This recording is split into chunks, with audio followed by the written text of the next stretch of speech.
Bienvenue à tous. Dans l'ordre, je vais d'abord me présenter, vous présenter le Centre de formation métiers de la montagne. Pour ceux, même s'il y en a qui connaissent bien, je vais faire assez vite quand même. Et puis ensuite, on rentrera dans le vif du sujet. Et puis donc le thème, c'est d'essayer de parler d'apprentis dans nos piscines et éventuellement nos clubs. Bon là, il y a apparemment que des dirigeants de piscine, donc on va vraiment se cantonner plutôt à ça. Mais donc le centre de formation métiers de la montagne veut se lancer dans l'apprentissage et on ne le fera pas seul, on aura besoin de structures qui ont envie de nous épauler, d'être là avec nous et de proposer des contrats d'apprentissage.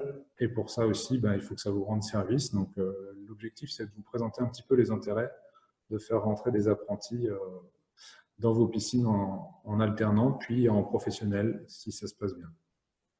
Donc rapidement, le Centre de formation métiers de la montagne, c'est une maison familiale rurale, donc une association loi 1901, à but non lucratif. C'est donc à la fois un lycée professionnel en alternance, qui fait de l'alternance, donc avec un lycée, donc des formations initiales. Formation, donc on a un baccalauréat technologique STAV, un bac professionnel dans l'aménagement du paysage et un BTS à gestion protection de la nature. Donc ça dépend du ministère de l'Agriculture. Et on a aussi un centre de formation pour adultes, antenne de formation du Centre national de formation de la Fédération nationale des métiers de la natation et du sport, donc FNMNS.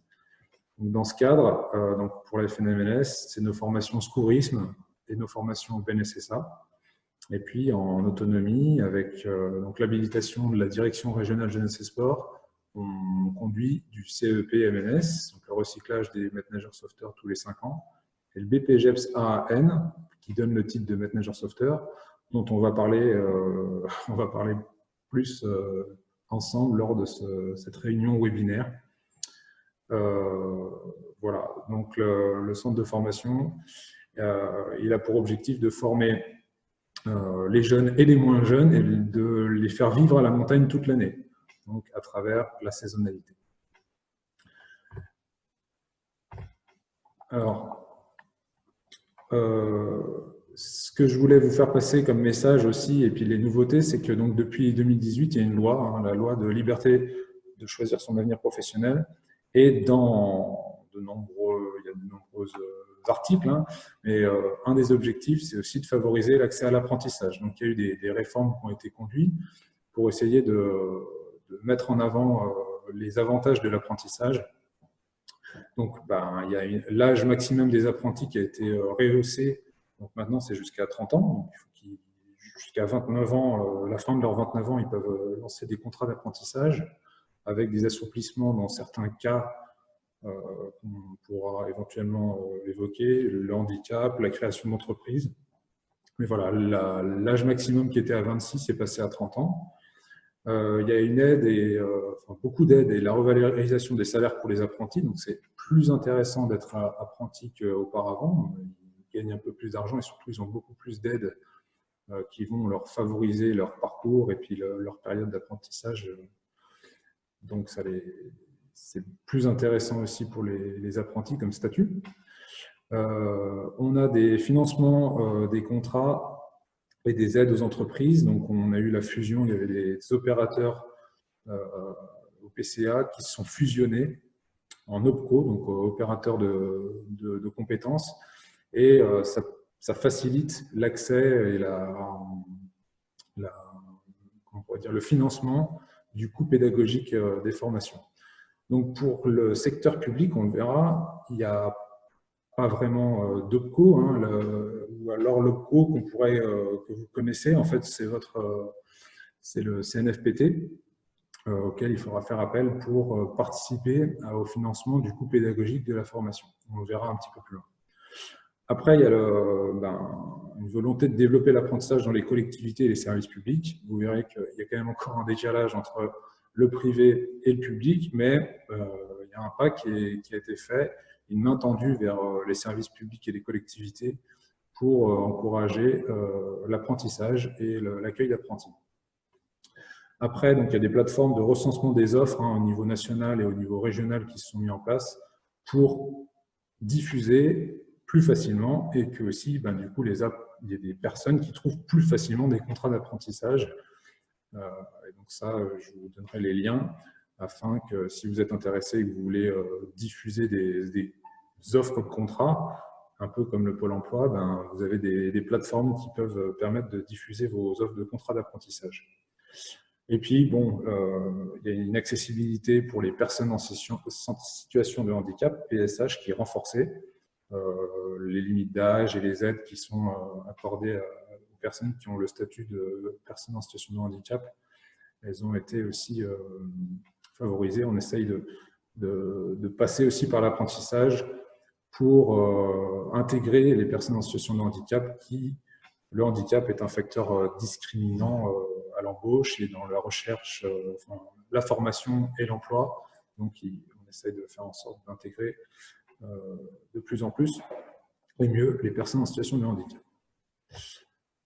Donc, pourquoi prendre un apprenti dans une structure? Tout à l'heure, Joël parlait un petit peu des contraintes et se demandait un petit peu l'intérêt que ça pouvait avoir. Alors, effectivement, là, ce qu'on peut vous proposer, c'est de fidéliser un collaborateur ou une collaboratrice qui va se projeter dans le temps. En fait, auparavant, ce qui se passait, c'était qu'on avait des stagiaires qui venaient vous voir et puis, vous acceptiez, puisque ça ne vous coûtait pas forcément d'argent aussi, de les prendre en faisant confiance à l'organisme de formation, là, pour le coup, le centre de formation pour ceux qu'on a accueillis, le centre de formation métier de la montagne. Mais là, ça va être plus comme un entretien d'embauche au début. Et lorsque vous allez choisir de le former et de lui proposer un contrat d'apprentissage, vous allez essayer de choisir quelqu'un qui se projette dans l'avenir dans votre structure, qu'elle soit publique ou privée. Donc, c'est ça aussi l'objectif, c'est essayer de faire une continuité, de former des gens qui pourraient se projeter ensuite dans votre entreprise ou dans votre structure publique. Après, les avantages, c'est l'opérationnalité de votre futur collaborateur ou collaboratrice. Elle est prête à l'emploi puisque la formation, elle va être calquée sur le fonctionnement de votre structure. Pour prendre l'exemple de l'aquagym, il y a différentes formes d'aquagym dans les structures. Lorsqu'ils ont été formés dans votre structure, derrière, il n'y a plus besoin de les accompagner, ils ne se sentent pas démunis, ça s'enchaîne assez, c'est fluide l'enchaînement après avec l'emploi. Donc, s'il y a une continuité, effectivement, derrière, vous avez quelqu'un qui est opérationnel, vous n'avez pas besoin de fournir encore des efforts, de le suivre, de faire du tutorat, c'est quelqu'un qui va être opérationnel tout de suite. Après, c'est une volonté aussi un peu qui peut être de la structure ou bien de la collectivité, d'aider un jeune dans le début de sa vie professionnelle. Comme je vous le disais, il y a de nombreuses aides pour l'apprenti. Le statut d'apprenti, il est très intéressant. Il ne coûte pas très cher à l'employeur, vraiment pas cher pour les employeurs privés et un petit peu plus pour le public.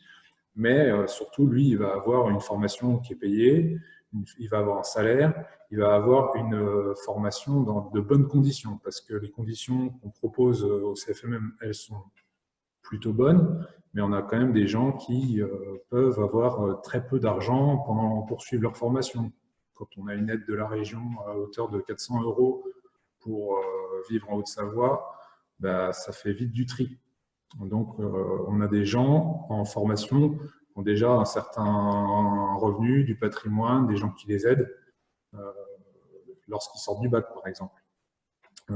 Parce que c'est difficile de vivre avec peu d'argent, alors que l'apprenti, lui, aura un salaire qui est un petit peu plus haut, avec beaucoup d'aide, et c'est très intéressant pour lui. Donc, c'est aussi une volonté politique de la structure et de l'employeur pour essayer d'aider un jeune qui, certainement, pour répondre aussi un petit peu à ce que, déjà à l'échange qu'il y a eu avec Joël Zanoni, ce jeune, il va être aussi reconnaissant de ce qu'a fait la structure, puisque c'était déjà un salarié, et de lui avoir permis de se lancer dans l'apprentissage. Donc, voilà, C'est un des leviers.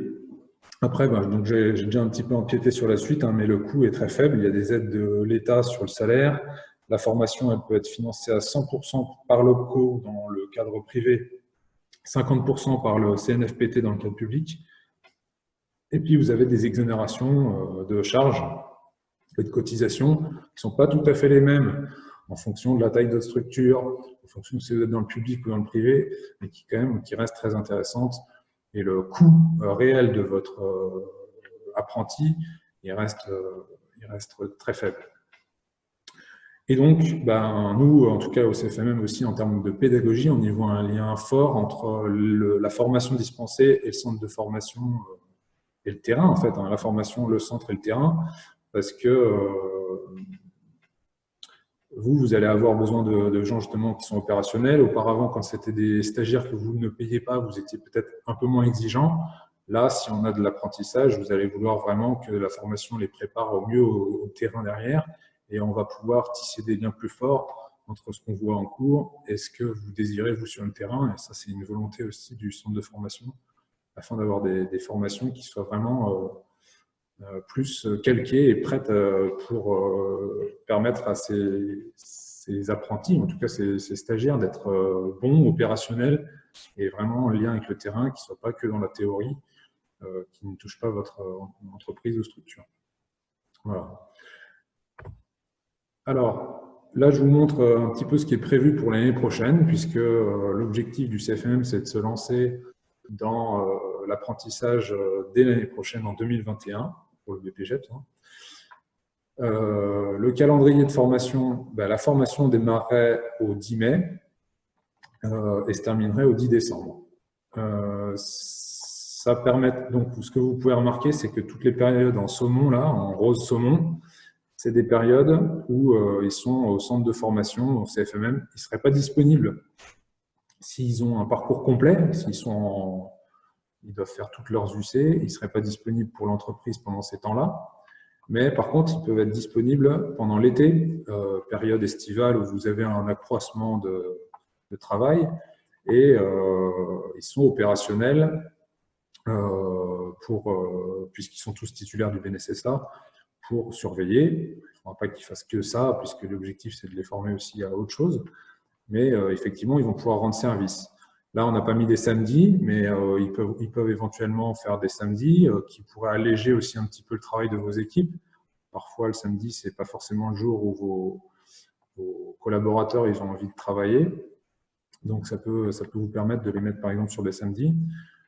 Faudra penser aussi à les former, à leur permettre d'encadrer de la natation scolaire, ça c'est certain. Lorsque le CFMM est fermé, il faudra voir dans quelles conditions vous pouvez aussi accueillir les apprentis dans ces moments-là. Donc la semaine d'août là, qui est prévue, et puis la semaine des vacances de Toussaint. Ce qu'il faut savoir aussi, et ce qu'on pourra aussi tenter, c'est de démarrer le contrat d'apprentissage 3 mois avant le début de la formation, ce qui fait qu'il pourra être disponible en mars, sous réserve qu'ils réussissent les tests de sélection. Mais si vous pouvez employer des BNSSA en binôme avec un maître nageur, il pourrait commencer déjà son contrat d'apprentissage 3 mois avant le début de la formation. Donc ça, c'est possible aussi, et ça permet d'avoir un stagiaire ou un apprenti, pour le coup, qui serait disponible avant. Voilà. Alors, quel coût? Donc, le mieux, je vous ai fait des petites simulations pour vous rendre compte. Il y a un simulateur en ligne donc, qui est très bien fait sur ce site-là, alternance.emploi.gouv.fr, c'est le portail de l'alternance. Et vous pouvez calculer le coût que pourrait avoir un apprenti. Alors, ça vous calcule sur une année. Nous, il y a des chances que ce soit plutôt 8 mois de formation, mais si on démarre le contrat d'apprentissage 3 mois avant, ce serait assez représentatif. Donc, vous indiquez l'âge de l'apprenti, qui joue beaucoup sur le salaire, le nombre de salariés dans votre entreprise, si c'est la première fois que vous avez un apprenti ou non, si vous êtes dans le secteur public ou pas, et puis votre région, parce que ça dépend aussi un petit peu des régions sur certaines choses. Et puis, ça va vous calculer donc le coût annuel, les cotisations, Et par contre, ce que vous n'aurez pas pour le public, par exemple, c'est le coût pédagogique. Ça, c'est que le coût donc, salarial et des charges qui sont liées à la formation.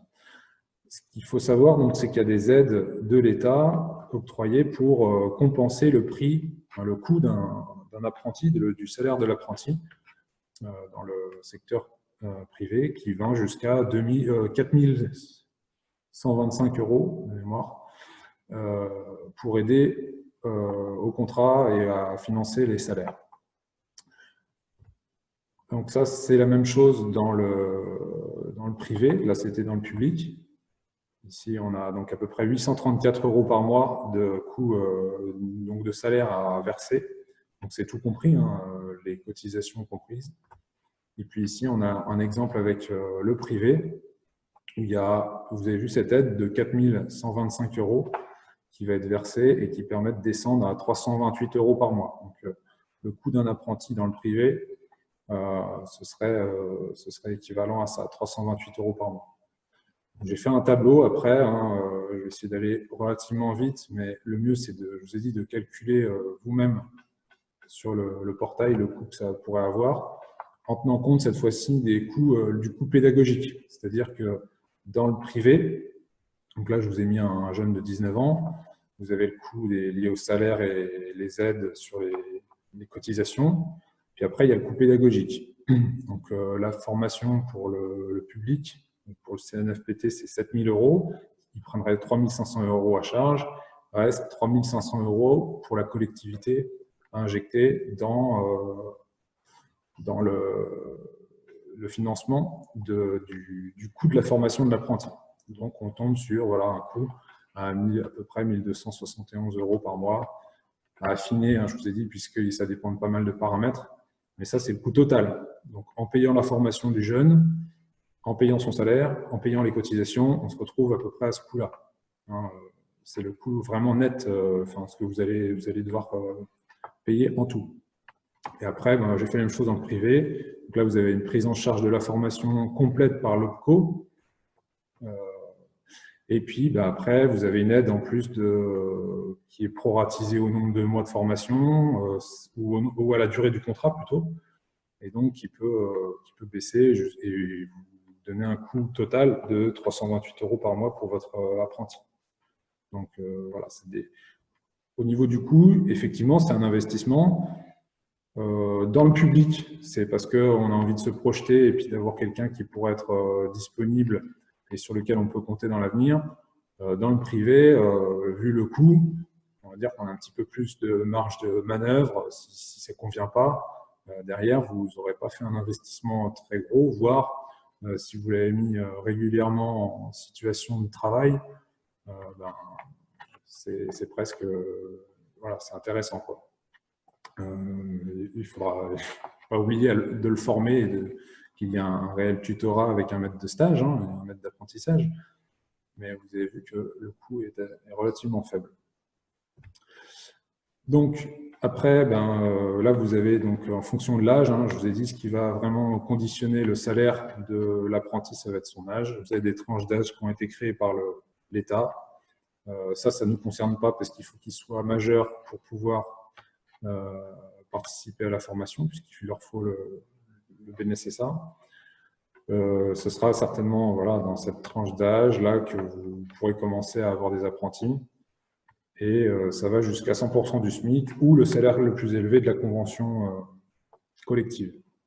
Mais après, ce qui est très intéressant pour eux, c'est l'accès à une carte d'étudiant des métiers avec des accès au Resto U, l'hébergement universitaire, des prix sur le cinéma, théâtre, de grosses aides sur le permis B, 500 € de l'État, des APL, des aides à la mobilité. Puis après, il y a des aides à la région qui s'ajoutent à tout ça.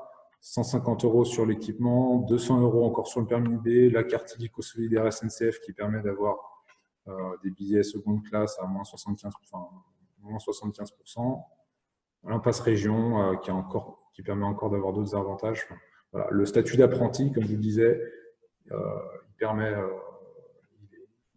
il est vraiment intéressant pour les personnes en formation et pour se lancer dans la vie professionnelle, c'est vraiment un coup de pouce.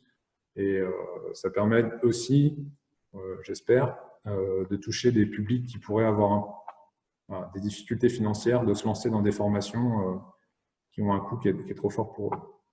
Ce serait ça qui serait aussi intéressant. Donc après, comment ça se passe, intégrer un apprenti dans ma structure, quelles sont les étapes? Alors, le mieux, c'est de contacter donc le financeur de la formation, l'OPCO, ou la directe dans le public. Donc, dans le privé, l'OPCO, en général, des piscines, c'est l'AFDAS.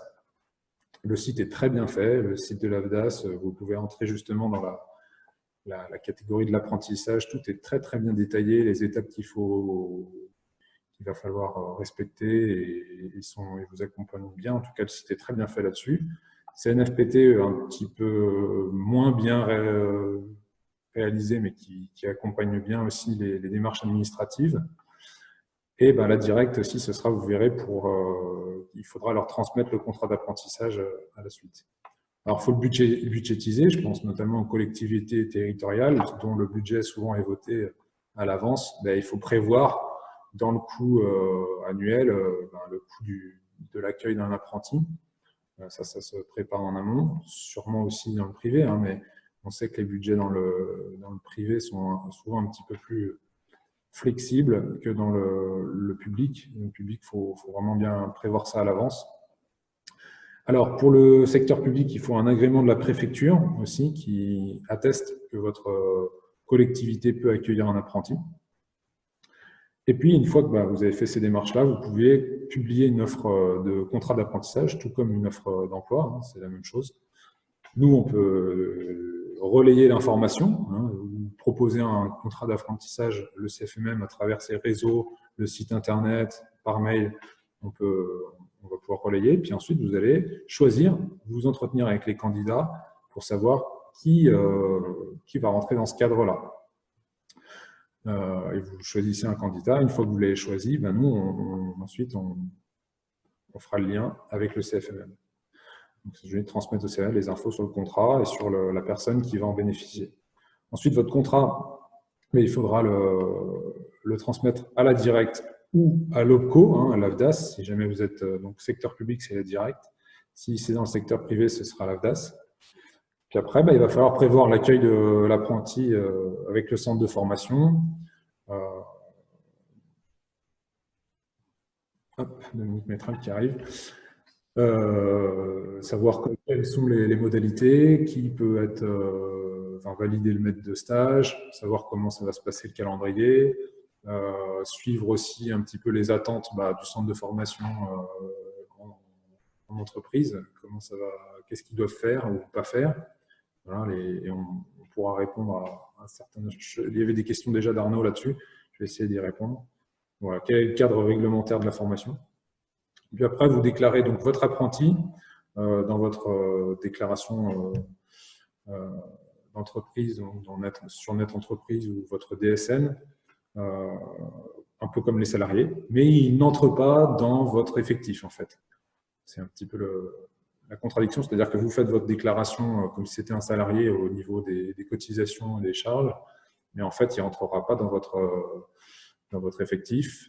Il ne compte pas comme un membre de votre équipe, un salarié, et vous aurez ensuite des exonérations de charges. Pour le coup, là, c'est le site de l'URSSAF qui est très bien fait. Donc, je vous encourage à aller voir le site de l'URSSAF sur l'apprentissage, où il y a une fiche justement dans le public, une fiche dans le privé, le CERFA pour le contrat d'apprentissage qui est à votre disposition, les détails, comment ça se passe, quelles charges patronales sont exonérées, quelles charges patronales ou salariales restent à payer. Là, pour le coup, le site national de l'URSSAF sur l'apprentissage permet bien de dissocier les employeurs publics et privés, et je vous accompagne dans les démarches en fait, et vous les détaille une par une, c'est plutôt très bien fait. Alors, si vous avez besoin d'aide après, pour bénéficier des aides, il y a l'ASP qui met à disposition un numéro pour les employeurs, donc je vous le fournis là. Et puis après, le lien qui va être fort, ça va être entre votre opérateur de compétences la directe pour le public aussi, pour qu'ils vous accompagnent dans les démarches administratives, notamment une publication de contrats. Voilà. Alors, après, si vous voulez des informations sur la formation au CFMM, le détail un petit peu plus pédagogique, le coût, etc., vous avez toutes les informations sur cfmm.fr dans la partie formation continue PPGEPS à Rennes. C'est aussi sur ce site qu'on va publier les offres de contrats d'apprentissage. On va pouvoir aussi utiliser notre page Facebook et Instagram pour diffuser vos offres de contrats afin que vous ayez plusieurs personnes qui puissent postuler sur vos propositions de contrat d'apprentissage et que vous fassiez un choix qui serait soit durable, effectivement, quelqu'un que vous avez envie ensuite de revoir à la fin de son apprentissage et qui reste dans votre structure. Donc, je vous ai mis tous les liens utiles. Donc là, parce que je vais essayer de vous transmettre ce diaporama le plus complet possible avec les liens. Je vous enverrai aussi le modèle de contrat d'apprentissage, donc le CERFA pour le contrat d'apprentissage. Et donc, ça vous facilitera un petit peu les démarches administratives si vous avez envie de vous lancer dans l'aventure. Voilà, on va passer, j'essaie d'être assez concis. On va passer à une phase de questions-réponses. Je vais commencer d'abord par répondre aux questions-réponses qui sont dans le chat. Et puis après, si besoin aussi, on pourra faire un échange micro pour ceux qui ont envie de poser leurs questions à l'oral. Il n'y a pas de souci. Je vais arrêter ça. Hop.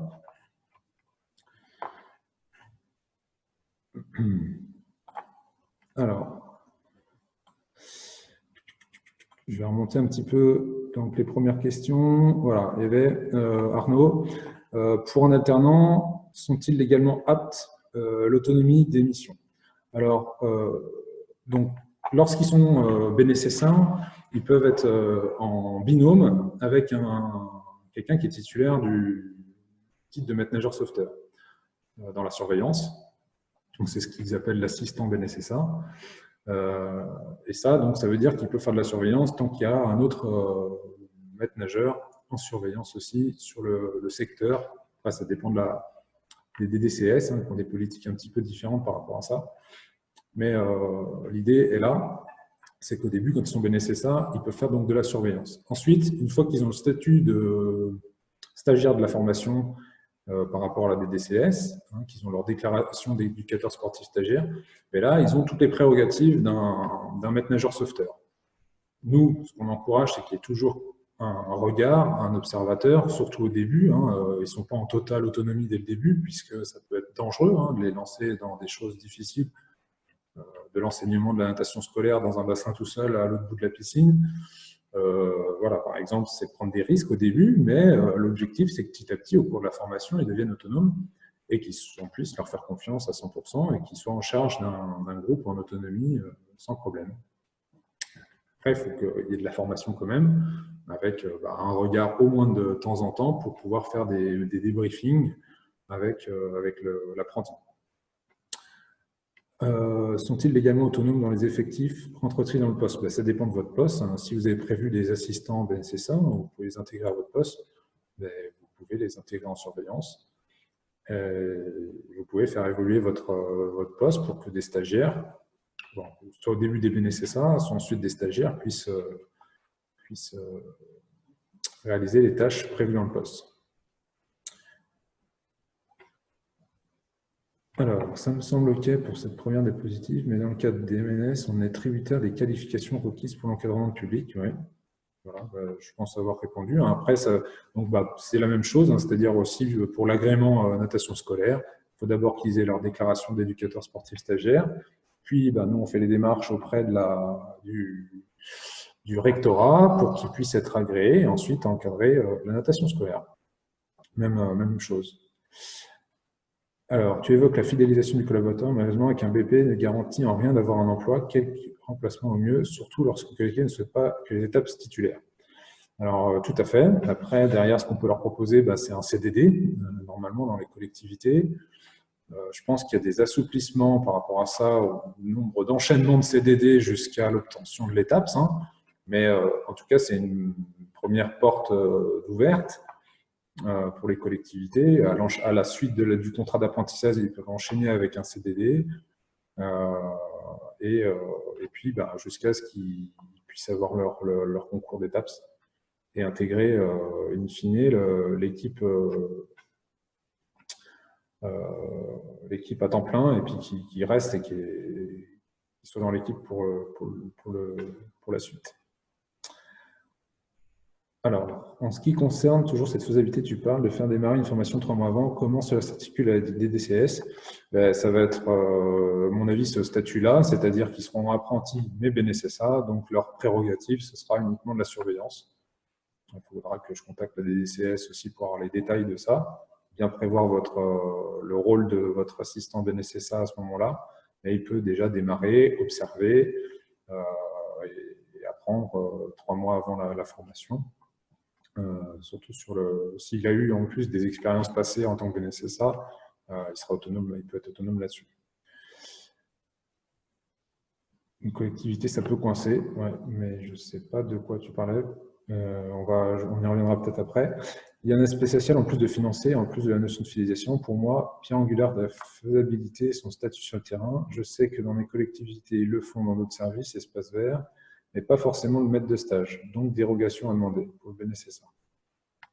Vous voyez, alors, ce qui ressort aussi, ça, c'est le maître de stage. Le maître de stage, il doit être titulaire du titre de maître nageur sauveteur depuis 1 an minimum. Donc, ce n'est pas n'importe qui sera maître de stage. Dans les collectivités, ça pose en général pas trop de problèmes pour ça, de trouver des gens qui ont plus d'une année d'expérience. Et c'est ce lien entre le maître de stage, le centre de formation et le stagiaire qui va être vraiment important. Dans la CDD, restent des contrats précaires, on ne fidélise pas. Ça, c'est structurel. Le fait qu'il y ait besoin de l'étape ensuite pour pouvoir se projeter vraiment à très long terme dans les collectivités, c'est quelque chose qui peut-être va évoluer à l'avenir, mais pour l'instant, c'est toujours le cas. Voilà. Donc, mais après, ça peut lui faire un premier pas. Les CDD, ils peuvent être quand même d'un certain temps. Donc, si on ajoute la durée de l'apprentissage plus le CDD, ça permet quand même à la personne de se projeter sur plusieurs années et de savoir si c'est ça son objectif, c'est l'endroit où elle veut vivre. Si ça la motive aussi pour passer le concours de l'étape. Mais le système n'est pas parfait. Effectivement, tant qu'il y aura cette contrainte de l'étape, on ne pourra pas proposer un enchaînement direct avec un CDI dans les collectivités. Et la notion de saisonnalité, je veux bien que tu précises ta question, Arnaud, par rapport à ça. En tout cas, je ne sais pas si, pour revenir là-dessus, pendant la période d'été, ils vont être vraiment disponibles aussi pour vous aider sur la partie surveillance. Ok. Après, s'il n'y a pas d'autres questions, je vais permettre… vous pouvez rallumer vos micros et caméras éventuellement si vous le désirez pour poser vos questions directement, si vous préférez le faire à l'oral. Bon, il y a des gens qui rejoignent la réunion maintenant. Bienvenue, j'ai vu que Dominique aussi, tu étais arrivé en cours. Si vous voulez poser des questions à l'oral ou bien vous connecter, il n'y a pas de souci, j'essaierai d'y répondre au mieux.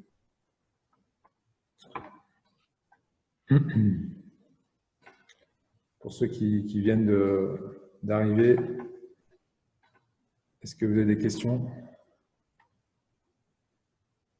Voilà, on a Jean-Yves Christian. Juste, tu m'entends? On m'entend? Oui, je pense qu'on t'entend. Oui, c'est moi qui ai parlé de précarité de contrat. C'est vrai que nous, sur Annecy, la DRH, la direction, tend vers avoir des équipes de titulaires. Et il y aura, alors comme peut-être Arnaud l'a signifié, peut-être l'été, éventuellement l'hiver quand les gens vont au ski, mais les contrats restent vraiment très précaires. Ça reste que du 3 mois, 4 mois. Et de par les saisons passées, il y a des stagiaires qui viennent de temps en temps, mais après on les perd. C'est difficile après de fidéliser quelqu'un, de lui proposer éventuellement, parce qu'on ne sait pas s'il va réussir son concours, de prendre en charge la formation de quelqu'un de son BP jusqu'à la réussite de son ETAPS. J'espère que ça se fera un jour, comme tu l'as dit, mais pour l'instant, j'ai du mal à croire que la collectivité rentre sur ce type de soutien ou de formation. Ouais. Alors après, ça dépend du modèle qui a été choisi aussi, effectivement. Hein, si ils veulent pouvoir avoir un certain nombre de personnes qui sont vacataires ou pas du tout, et si c'est que pendant une période saisonnière, ou bien si ça peut, ces vacataires, ils peuvent s'inscrire dans le temps sur l'année. Justement, en lien avec l'apprentissage, ça peut être une possibilité, hein, pour justement laisser le temps à ces gens-là de passer le concours. C'est un parcours, hein, c'est un choix politique aussi de la ville que de commencer dès l'apprentissage à fidéliser quelqu'un, de lui proposer un contrat sur 1 an ou 2 ans. Là, je vois Jean-Yves qui dit on peut quand même arriver à enchaîner 2 contrats de 3 ans. Oui, bonjour. Je ne sais pas si vous m'entendez du coup. Oui, on Juste pour parler d'un exemple, je ne sais pas si tu m'entends, Loïc et Christophe. Oui. Ok. Donc juste pour parler d'un exemple, là dernièrement, nous dans notre collectivité, ils ont proposé un contrat de 3 ans. Apparemment, il y a une nouvelle réforme, d'après ce que j'en ai compris. Donc ils ont proposé un contrat de 3 ans, renouvelable une deuxième fois. Donc ça fait déjà 2 contrats de 3 ans possibles. Et au bout de ces 2 contrats de 3 ans, la collectivité a la possibilité d'aller vers un CDI de droit public. Voilà ce qui a été proposé récemment à 2 contractuels avec qui ça se passait bien et qui n'avaient pas eu la possibilité vraiment de préparer le concours l'an dernier. Et avec toujours la possibilité de leur proposer de préparer le concours. Voilà, donc même si on a des personnes, des contractuels, et que ça se passe bien, nous, là, de notre côté, la collectivité a permis d'avoir des contrats moins précaires. Ouais. Je peux me permettre de rebondir, si vous m'entendez, c'est Joël. Ça, c'est valable si les postes sont ouverts. C'est-à-dire que si tu as des postes ouverts et que tu prends un contractuel qui est déjà titulaire du brevet d'État, là, tu vas pouvoir l'embaucher. Éventuellement, si la collectivité le veut, on peut trouver cette solution-là. On va essayer de le mettre en place aussi sur Annecy. Le problème, c'est que ton apprenti ne sera pas sur un poste ouvert puisqu'il n'est pas diplômé. Donc, tu vas être obligé de le prendre forcément en surplus de ton effectif. Et à la fin de son apprentissage, pour faire un CDD, il faut qu'il y ait un poste ouvert. Donc, s'il n'y a pas de poste ouvert, à la fin de ton apprentissage, tu vas perdre ton apprenti. Ouais. Ouais, c'est un projet de la collectivité aussi, hein, d'ouvrir le poste, peut-être en prévoyant d'abord la formation de l'apprenti, éventuellement, et lui proposer un parcours complet, quoi. Oui, mais c'est la temporalité, parce que ouvrir un poste, ça veut dire qu'on a un titulaire qui s'en va. Donc, c'est soit une mutation, soit un départ en retraite. Sur un départ en retraite, tu peux l'anticiper. Une mutation, en général, ça va tomber dans les 3 mois. Ouais. Et si la date de début de stage coïncide, ça va. Éventuellement, avec les 3 mois de début, on peut jouer, mais ça va être compliqué. Et c'est pareil, ton BNSSA en surveillance, le souci, c'est que sur la Haute-Savoie, les BNSSA, on peut les prendre uniquement quand on a prouvé qu'on n'a pas trouvé de brevet d'État et que sur la saison d'été. Actuellement, on en est là. Donc, ton apprenti que tu vas nous donner 3 mois plus tôt, du mois de mars jusqu'au mois de mai, on va le payer pour le former, d'accord, mais en fait, il ne va pas être rentable pour nous au niveau financier, quoi. Ouais. Bon, après, ce qui est un peu étrange, c'est que tu dois le savoir, hein, apparemment, il y a des structures qui en bénéficient quand même de ce statut de BNSSA, d'assistant BNSSA, voire même il y a des CDI, de BNSSA, par exemple, au Vitam, alors eux, ils ont réussi à justement mettre des BNSSA qui sont assistants de MNS. La DCS, ce statut d'assistant de MNS, il existe. Il faut savoir si on a envie de l'utiliser et puis pourquoi on l'utilise aussi. Si l'objectif, c'est d'utiliser ce statut pour justement intégrer des apprentis, ça a du sens. Si c'est pour Si c'est pour rabaisser un petit peu le niveau et avoir moins de maîtres nageurs au bord des bassins, là, on perd un petit peu l'intérêt de la chose. Mais, Oui, mais c'est ce que disait Joël. Après, si tu veux pérenniser tout ça, il faut que tu places cette personne-là ou sur un poste vacant. Et c'est pas souvent le cas chez nous en tout cas. ouais. Et donc, en général, tu le perds derrière. Ouais. Et c'est la question que je voulais poser du coup à Jean-Yves, c'est que les deux personnes qui ont eu des contrats de 3 ans, ils sont sur des postes ouverts, c'est ça? C'est parce qu'ils trouvent pas de titulaire? Comment ça se passe? Ouais, ouais, Parce tout qu'il à fait. manque. Oui, c'est ça? Ouais, ouais, c'est ça, c'est 2 postes qui étaient ouverts. Et en fait, lorsqu'on a fait les recrutements, eh bien, on n'a pas eu de titulaires qui se sont présentés. Et derrière, on a renouvelé, voilà, avec les bonnes us et coutumes. C'était le deuxième le renouvellement. Donc, ils étaient à leur deuxième contrat de 1 an. Et là, il y a eu l'opportunité de faire un contrat de 3 ans. Donc, il n'y a pas eu de titulaires qui se sont présentés. Ouais, mais après, je pense que c'est un cas particulier.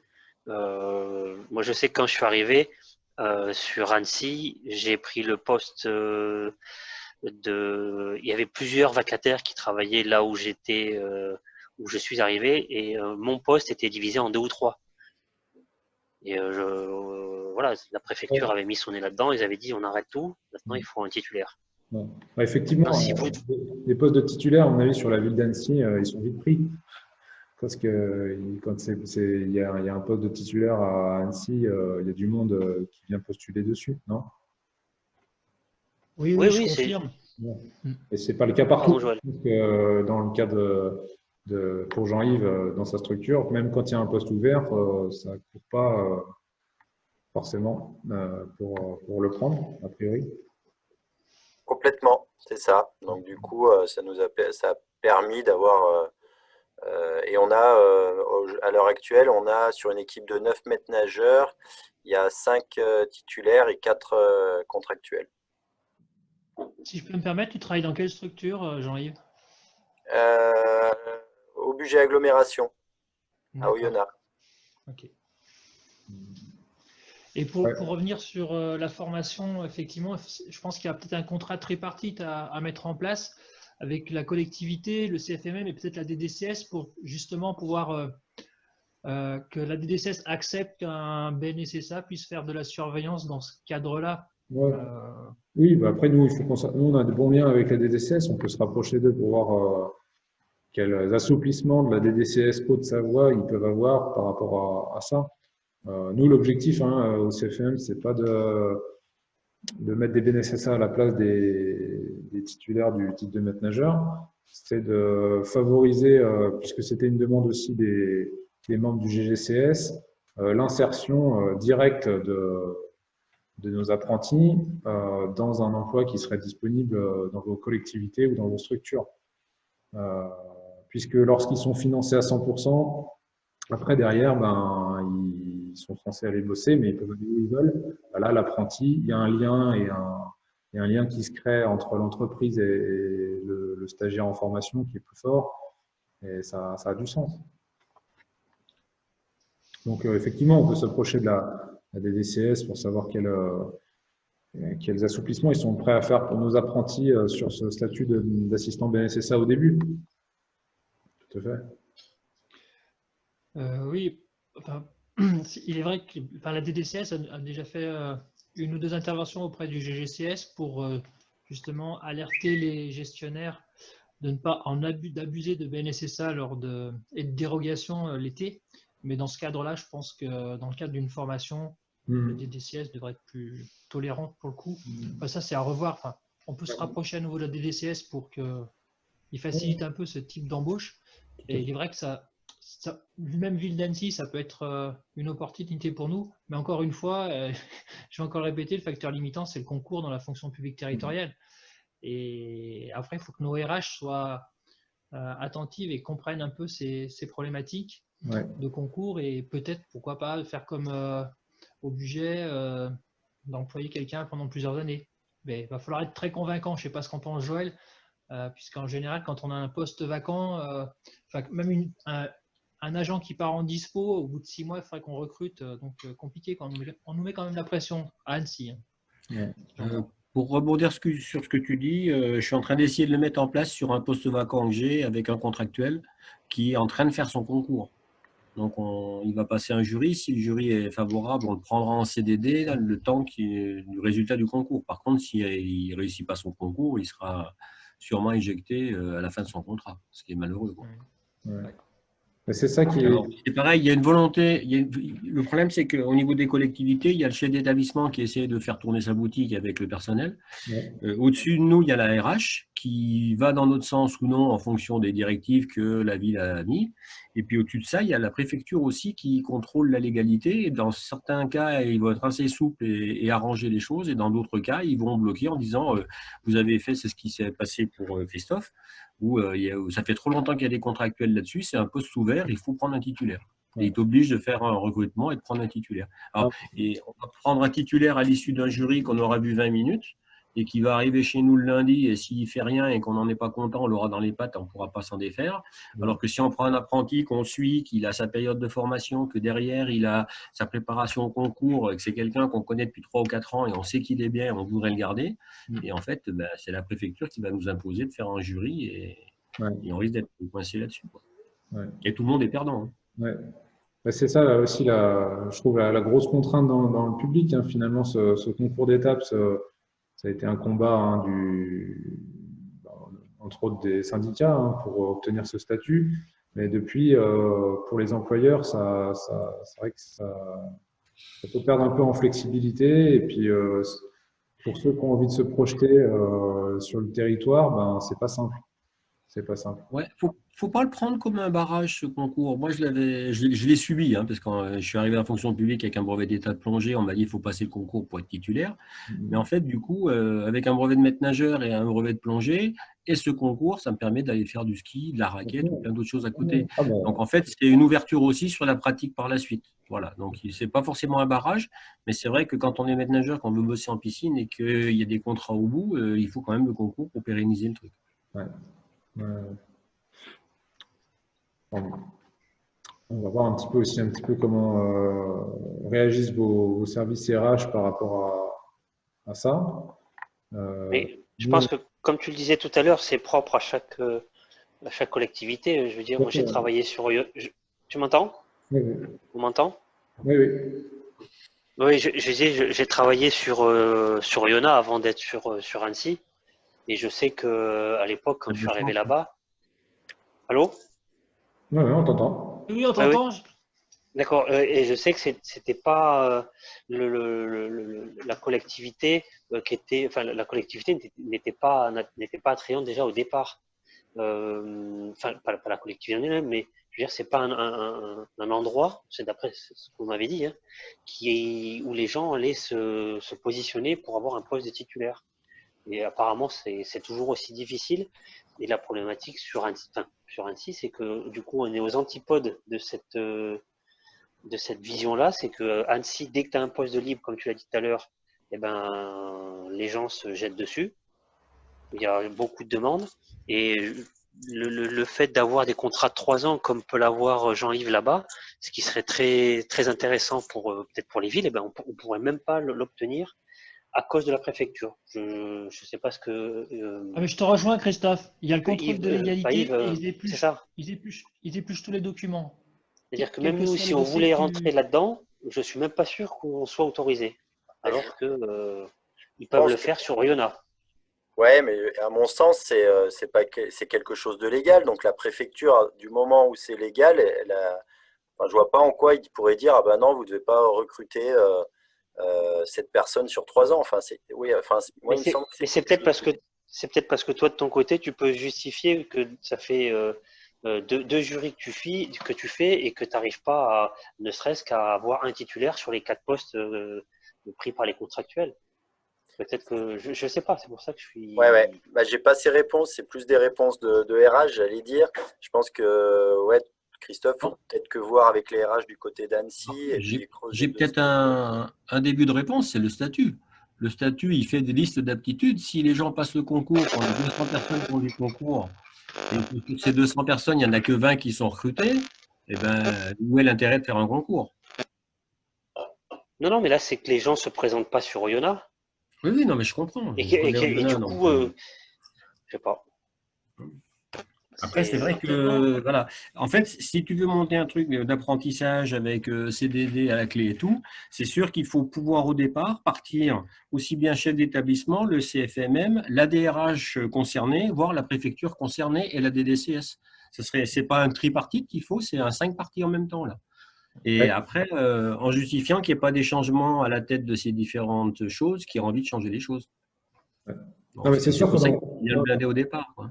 dans le public, on va avoir des contraintes de ce type-là en plus à gérer. Après, comme je vous essayais de vous l'expliquer, hein, même au niveau des finances, dans la partie privée, c'est quand même beaucoup plus simple et fluide, notamment sur l'embauche derrière. Après, si vous avez des collectivités, lorsque vous allez, enfin, l'objectif serait ça, hein, ce serait que vous en parliez un petit peu aussi, que ça bouge au niveau du GGCS. Si des collectivités commencent à être intéressées et on peut se lancer dans un projet comme ça, avec des jurys qui attendent le moment où l'apprenti s'est formé à son concours pour l'intégrer dans les équipes permanentes, ça peut le faire. Mais c'est vrai que ce sera euh, des démarches plus laborieuses et qui engageront un petit peu plus de monde. Mais on peut le faire ensemble. Hein. Après, on va voir aussi un petit peu comment évoluent les textes, et puisque ça continue de bouger, hein, les TAPS, le BNSSA, les textes vont peut-être un petit peu bouger aussi pour favoriser ce genre de choses, je ne sais pas. Il y a peut-être quelqu'un qui a travaillé dans le privé et qui travaille actuellement dans le public, avec un statut semi-privé. C'est Dominique qui pourra peut-être nous donner les deux versions de ce qu'il a vécu quand il était patron privé et que maintenant qu'il est dans le public. Ouais. Tu es avec nous, Dominique? Après, d'après ce que disait Loïc, les coûts sont pas les mêmes, hein. Le Ouais. privé, si ma mémoire est bonne, c'est du 300 peut-être euros par mois. Sur une collectivité, on est à 1200 euros, je crois, c'est ça? Ouais. C'est ça. Bon, c'est un calcul, je vous ai dit, qui dépend de beaucoup de choses. Hein. Je vous ai mis un jeune apprenti de 19 ans dans une structure de moins de 11 salariés. Enfin, voilà, il y a des conditions quand même. Hein. Mais ouais, en tout cas, il y a des aides de l'État à hauteur de 4 000 euros par an pour le secteur plus privé, et les exonérations de charges sont plus intéressantes dans le privé. Enfin, moi, je constate, hein, nous, on a envie on a envie de travailler autant avec le public que le privé, que si on veut lancer des contrats d'apprentissage sur le BPGEPS, les obstacles vont être plus forts dans le public que dans le privé. Ça n'empêche pas qu'une collectivité qui a envie de se lancer dans ce projet-là, c'est possible, notamment peut-être effectivement dans des collectivités où lorsqu'ils ouvrent des postes d'étapes, ils sont pas forcément, il n'y a pas forcément de postulants tout de suite, et ça sera sûrement plus simple. Parce que là, du coup, je vais poser une question qui est en lien direct avec ce qu'on fait actuellement. C'est que là, les contrats d'apprentissage dont tu parles, c'est quelque chose qui tend à se mettre en place pour l'année prochaine? Ah oui, l'objectif, ce serait qu'il y en ait parmi les dirigeants de structures locales qui commencent à proposer des contrats d'apprentissage pour l'année 2021. Je pense, en toute honnêteté, que les premiers seront des structures privées, le Vitam, Recrea ou d'autres. Mais je vous ai dit, on croit à l'apprentissage, on croit à ses atouts. Ça permet, comme je vous le disais, à des jeunes d'avoir des aides. Le statut d'apprenti est très intéressant. Et le coût, oui, c'est un investissement, même pour les collectivités, mais il reste faible. Ça va être vraiment après du choix politique des collectivités de se lancer là-dedans ou pas. Et du coup, si la collectivité ne souhaite pas s'engager sur ce type de contrat d'apprentissage, qu'adviendra-t-il des stagiaires qu'on a actuellement sur le format actuel? C'est-à-dire qu'il n'y en aura plus? Non, enfin, on n'espère pas. Nous, on aime bien se complexifier un peu la tâche au service des candidats et des gens qui se forment.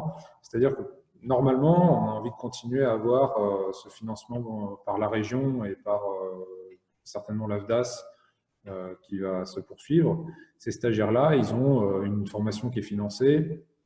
Ils ont, grâce au GGCS, qui se porte garant aussi de leur employabilité derrière, mais ils ont une formation qui est financée et une rémunération qui dépend de ce qu'ils ont fait avant, est-ce qu'ils ont travaillé ou pas. S'ils n'ont pas travaillé, elle est très faible, donc c'est là où des fois c'est un petit peu compliqué. S'ils ont travaillé avant, ils ont des droits au Pôle emploi qui sont corrects. Nous, on a envie de mixer les statuts, de pouvoir accueillir des stagiaires qui peuvent venir de différents bords, de différents milieux sociaux aussi. Et on pense que l'apprentissage, c'est un de ces moyens-là. Et aussi, comme je vous le disais, de créer plus de liens entre l'entreprise et puis la formation. Ça, ce sera un atout pour les employeurs et pour nous. Donc, voilà l'objectif. Mais on espère pouvoir continuer d'avoir notre financement régional avec des stagiaires qui continueront de venir dans vos structures pour se former. Ça, on espère que ça va continuer. Okay. Voilà. Mais tous les ans, pour répondre complètement à ta question, tous les ans, il faut qu'on redemande à la région le financement de cette partie de formation. Ils financent à 80%. Et derrière, après, il faut qu'on trouve des financeurs pour les 20% restants. L'année dernière, c'était le Pôle emploi. Cette année, c'est l'AFDAS. Je pense qu'à l'avenir, ce sera à nouveau l'AFDAS, mais ce sera un appel d'offres auquel il va falloir qu'on réponde. Donc, on est sur ce dossier-là, entre autres. Voilà. Tu n'as pas peur que l'apprentissage, ce soit un moyen aussi pour avoir du personnel qu'on paiera moins cher et qu'on laissera tout seul dans un coin se débrouiller? Moi, je l'ai vécu dans des centres de remise en forme où lorsque je faisais des formations de secouristes, je me suis rendu compte qu'on avait un stagiaire qui était tout seul le samedi matin et qui se faisait les 5-6 cours du samedi matin. Alors, l'autonomie, c'est bien d'avoir une certaine autonomie, mais il y a le côté pervers de dire je vais prendre un apprenti à 300 € plutôt que de payer un salarié à 1500. Bien sûr, c'est sûr, mais c'est notre rôle aussi en tant qu'organisme de formation de s'assurer que ce ne soit pas le cas, de mettre le haut là quand c'est exagéré. Après, pour moi, un stagiaire, il est là pour apprendre le métier, mais il peut être aussi là pour rendre service. Si on allonge un petit peu les temps effectivement d'apprentissage, il peut avoir une réelle plus-value pour l'entreprise ou pour la structure. Les dérives, si, mais c'est à nous d'en être le garant et d'être le garde-fou pour vérifier que ça ne va pas trop loin. Puis si jamais ça va trop loin, on arrêtera. Parce que si derrière les apprentis, ils n'y trouvent pas leur compte, ils partent et puis ils ne restent pas. Moi j'espère qu'on se lance là-dedans aussi pour que les employeurs ils y trouvent leur compte, ils fidélisent leurs apprentis, c'est-à-dire qu'ils leur mettent dans des bonnes conditions pour qu'ils aient envie de rester. Vitam, quand ils accueillaient des stagiaires, même s'ils étaient financés par la région, ils les chouchoutaient quand même sur la fin. Là, on avait l'objectif de les chouchouter quand même bien pour qu'ils restent et qu'après, ils signent des contrats en CDI. On en a au moins un là qui va rester. Sébastien Moïse qui a fait sa formation, qui a fait un contrat de professionnalisation, lui, un contrat de pro, et qui reste dans son entreprise parce qu'il est content qu'il lui ait permis de faire une reconversion professionnelle dans les conditions dans lesquelles il l'a fait. Ils n'ont pas exploité plus que ça. En tout cas, il n'a pas ce ressentiment-là. Et puis, il a envie de rester, donc il se projette. Ce n'est pas forcément quelqu'un qui aura envie d'aller vers les TAPS. Et donc, il a signé un CDI à Vitam. Je pense qu'il en est très satisfait, en tout cas pour quelques années. Voilà. Donc, bon. Et après, j'ai une autre question qui, moi, ça m'a toujours pas fait dresser les cheveux sur la tête, puisque j'en ai plus. Mais aussi bien en secourisme qu'en plongée, quand on est formateur, on a une formation pour être formateur. Ouais. Et un examen à l'issue. Et là, on dit, tu es maître nage depuis 1 an, et puis tu peux être tuteur de stage et devenir formateur. Ce n'est pas inné, il y a quand même des notions à apprendre. Est-ce que le CFMM, éventuellement, sur un tuteur de stage qui serait un petit peu perdu, léger ou quoi que ce soit, pourrait venir aussi en aide derrière? Ah oui, ça c'est notre rôle aussi. Bien entendu, comme je vous dis, on est le garant aussi de la bonne conduite du contrat d'apprentissage ou du stage. De toute façon, c'est ce qu'on fait aussi. Quand quand on rencontre un tuteur. Mais de toute façon, ce qui se passe aussi, Joël, et tu le sais, je pense aussi bien que moi, c'est que souvent, on a un tuteur légal, un maître de stage administratif, si vous voulez, qui va être responsable sur le papier et qui va faire le suivi administratif du stagiaire. Et puis, il y a toute l'équipe qui n'a pas forcément osé dire oui, je veux bien être tuteur et maître de stage, qui participe à la formation du stagiaire. Et ça a toujours été le cas, que ce soit dans le public ou dans le privé, des maîtres nageurs qui s'impliquent dans la formation des anciens, des moins anciens, des plus jeunes. Et on n'a pas eu de stagiaire où avec le tuteur, ils avaient quelqu'un qui leur apprenait rien ou ils apprenaient rien en stage. Quand il y avait des problèmes, c'était plus des problèmes liés aux personnes, de communication entre le stagiaire et le tuteur ou le maître de stage, des profils qui ne correspondaient pas et puis ça matchait pas. Okay. Et je vais en avoir une dernière, puis après je vais laisser les autres s'exprimer un petit peu. Normalement, c'est prévu aussi dans les statuts de la fonction publique que le maître de stage perçoit une indemnité. Et est-ce que ça marche avec l'apprenti? Parce que ça permettrait aussi de motiver peut-être un peu des tuteurs qui ont des compétences, mais qui n'ont pas envie de s'embêter avec le suivi administratif et tout ça. S'il y a une petite prime à la clé, peut-être que ça pourrait les remotiver. Moi, je n'ai pas trouvé… alors, si jamais tu as quelque chose là-dessus, je veux bien que tu me l'envoies. Je n'ai pas trouvé de texte ou bien de quelque chose autour de ce qui pourrait être en rémunération ou en avantage sur le maître de stage. Mais c'est sûr que c'est top qui se met en place. Je vais chercher, je te retrouverai ça. Ça. Si tu as ça et que tu as vu ça quelque part, je veux bien que tu m'envoies. Oui, bonjour, Ludovic Ribéron, la patinoire d'Annecy. Je reviens vers vous concernant une commande de patin. Je ne sais pas si c'est vous que j'avais eu au téléphone. Ludo, micro. Ludovic, il faudrait que tu coupes ton micro. Bah, attends, je vais faire ton micro. Ah, pardon.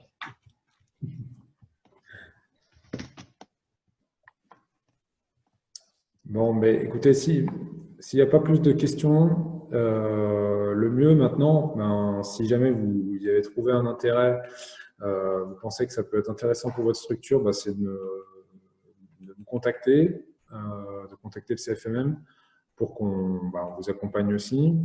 Prenez le temps de regarder dans vos collectivités ou dans vos structures comment ça pourrait se faire avant, c'est-à-dire est-ce que la collectivité a envie de se lancer dans l'aventure.